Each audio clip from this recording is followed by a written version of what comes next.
All right, welcome back to the shop. So today I'm going to do a video on my M151A2. I've been kind of just pecking away at this thing, getting some work done to it.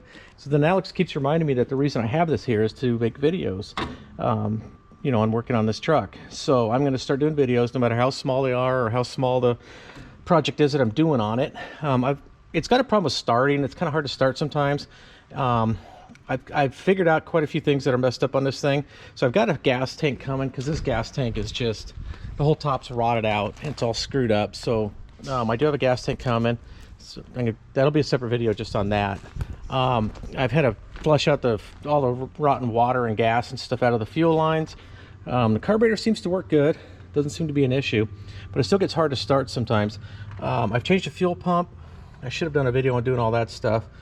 I've got this filler neck. I bought it and I have it now. I just have to find a gasket and I'm going to change that filler neck. Right now I'm doing spark plugs. I pulled out the old plugs, and where is that old plug? Okay, and here's one of the old plugs. I don't know if the camera will pick that up or not, but the electrode on that thing is just shot. When I got this from John, he sent it with a set of plugs. It's 2243 auto lights. They look a little, you know, they're a little different looking than the ones I'm pulling out, but they're brand new plugs, and I'm going to put them in and see how it runs with them. Because one of the issues is when I go to start it, he thought, the old owner thought that the ignition switch was bad, because if you jiggle the ignition switch, then it would start sometimes, where you could be cranking it and it wouldn't start. I changed the start switch. I found a new old stock one. I changed it, but then today I was going to get it started to move it over here, and I started playing with the ignition switch, and when I cut it out and cut it back in, then it would just start right up. So I'm going to start attacking the ignition system on it. I got to get a new inner cap for this. I'm going to change the plugs first though, see what we get with that. One thing I did find is that it's got the plug here that goes into the low oil pressure shut-off switch. So on the 151s and the 151A1s, I believe that this is set up to cut out the gas pump, the fuel pump, when you are low on oil pressure. But these have a mechanical pump, so I believe, I'm not 100% on this, maybe someone can correct me in the comments, that this is just set up to cut out the ignition on these. So the plug was really screwy looking, so I started jiggling it, and all of a sudden we're cranking it and it started right up. So I took and I bypassed it for now. I did order a switch or a sensor. I have one coming. It's shipping somewhere out of Europe, so it might take me a month or so to get it. So I got that changed, and that helped a lot actually. But I still have issues when it's cold. I don't know if that has anything to do with the coil or what, but when I pulled these plugs out and I saw how bad that electrode is, it's like, well, I know these plugs are bad.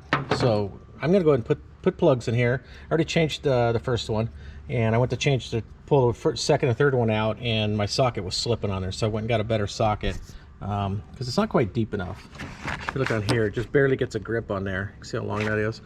So I got a deeper socket. It's 1/2-inch drive, and we'll see if I can pull these out. I'm going to change those, and then we'll see how this thing runs. Another cool side note is, open up this envelope, I got license plates for it, California plates.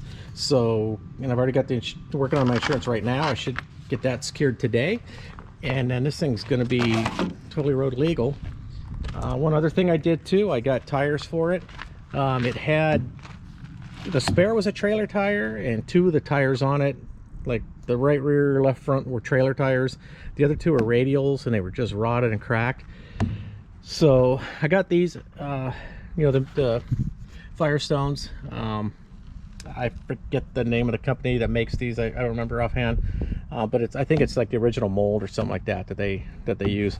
It's got the military and you know, marking there on the tag.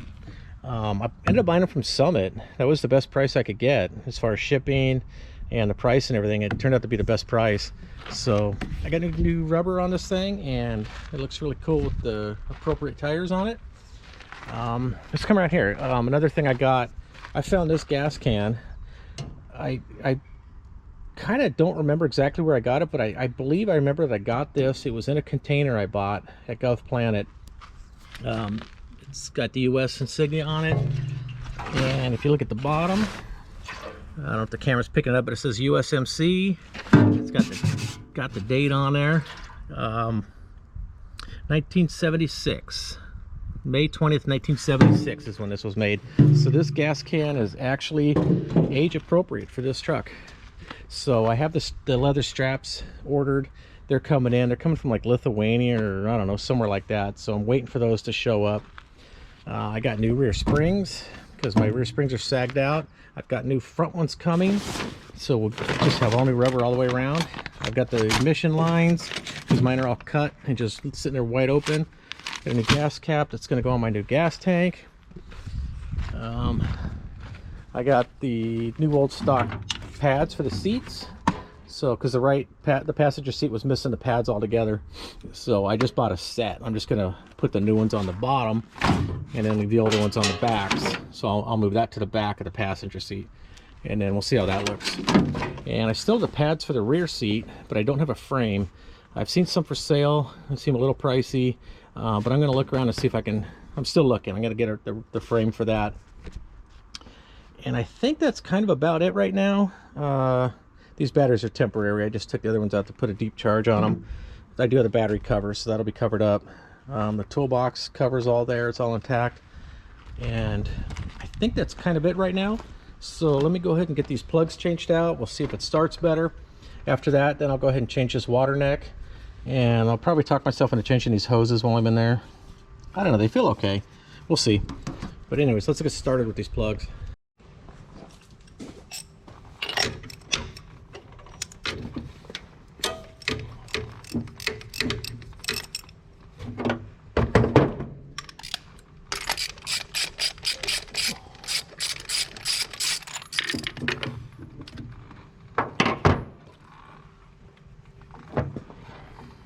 Yeah, that electrode's wore out pretty bad on this one too. So hopefully I'm putting the right plugs in here. Anybody that knows, if it's watching this, please let me know in the comments what the best plug is for these, for this M151A2. Hopefully these ones aren't too hot or something like that, so don't go screwing up the pistons.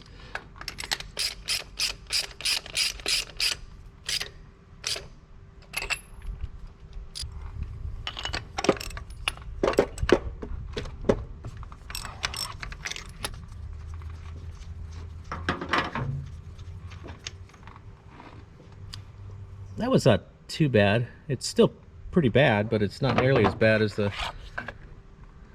of these other ones.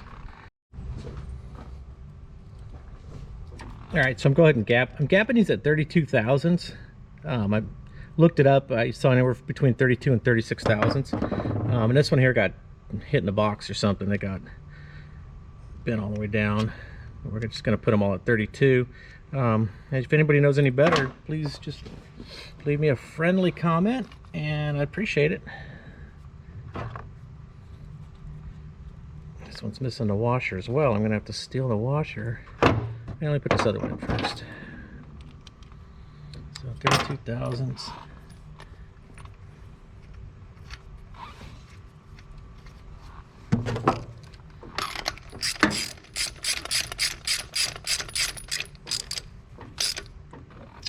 Go ahead and put these lines on, or spark plug wires, I should say. So I still have quite a bit to do to this thing. We're going to do an oil change. We'll do a full service on it. I'm going to flush out the differentials, the transfer case, transmission. But I just want to get it running right first, and then I'm going to go through and do all that.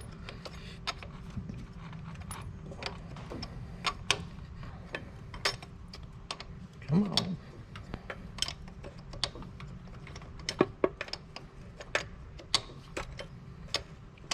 Yeah, I was going to stop and wire wheel these and clean them before I put them in, but I got a lot to do today, so I just wanted to get them in real quick. I figured they're going to rust up on the outside anyways. And the old ones are... Yeah, that one's got a lot of wear in there. It's got a huge gap in here too from the wear. Well, it's not that bad. It's like 35 thousandths. Looks bigger than that. All right, we got number 4 in here.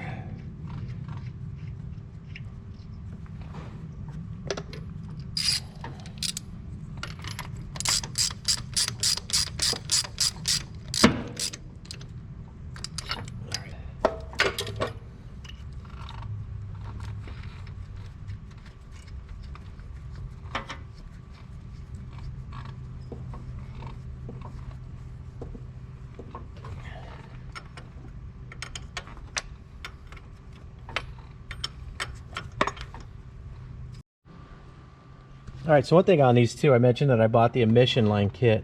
So if you look at like the low oil pressure sensor, you look at the distributor, you look all the way around, there's, you know, where these tubes are cut off. So it was set up originally so that it would create a vacuum to suck out of there. And that's to keep moisture and to keep, I guess, dirt from settling in and moisture from settling in there. So I'm gonna hook all this stuff back up. I think it'll be better that way. Unless there's some problem I don't know about that. You know, if anybody does know that it's a real problem to have these hooked up, see here, this one's cut off the distributor, then let me know in the comments, because I am new to these M151s. All right, let's see how she runs. We'll start it up. Make sure it's in neutral.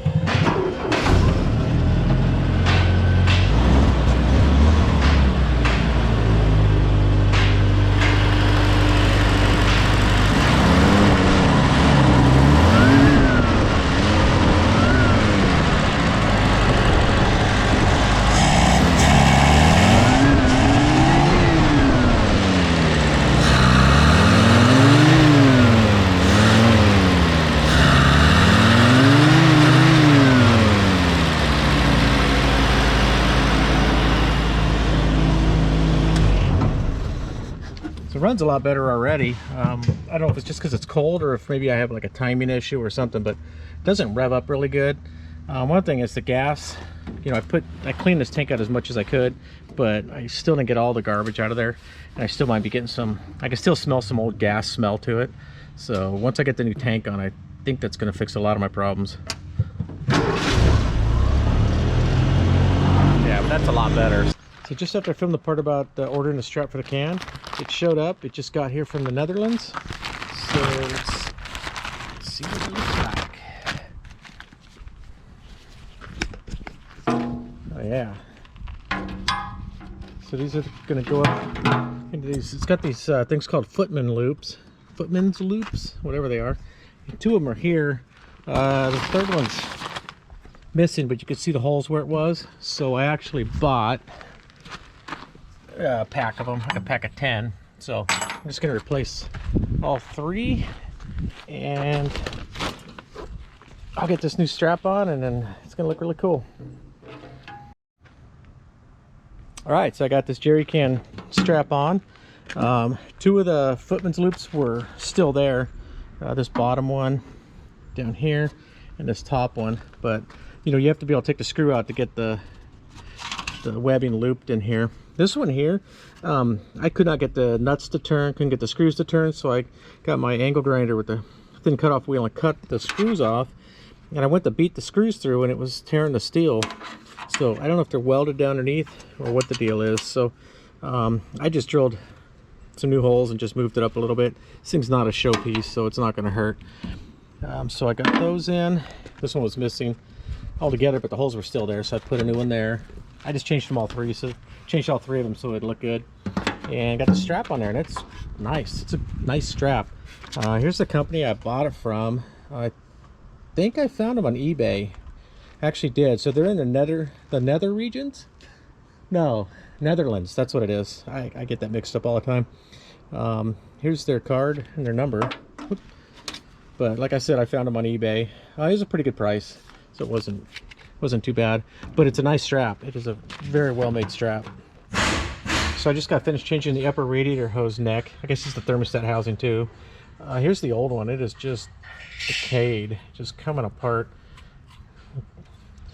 So I bought a new one online. I had to make a gasket for it. It didn't ship with a gasket, but I got it on there, got that done, fixed another leak, and you can tell by the insides of this I have some stuff to clean up. I need to flush this cooling system, but it's amazing how much better it looks already with the new tires, with the seat cushions in there. I just threw the new cap on real quick. I still don't have the new tank in there though, but I've got the gas tank mounted correctly. It came out really good. So it's just amazing how quick and easy it is to make something look a lot better. So anyways, keep an eye out for my next video on this, and I really appreciate you guys watching. Please subscribe if you haven't already, and hit that like button. Thanks. Yeah, one funny thing is on these mutts, this replaced the mutt, And I don't know how many guys from the Army that I've talked to that were, you know, in the U.S. Army, or guys that I've talked to that came out of the Corps, and they hate Humvees. I don't know if they just have a bad experience with them or what, but that thing is 10 times the Jeep that this thing is. So I don't know why they think that Humvees are a piece of crap. These things are actually pretty bitchin'. I love the mutt. The mutt's cool, the mutt's fun, but can you imagine which one of these would you rather go into battle with? This or this?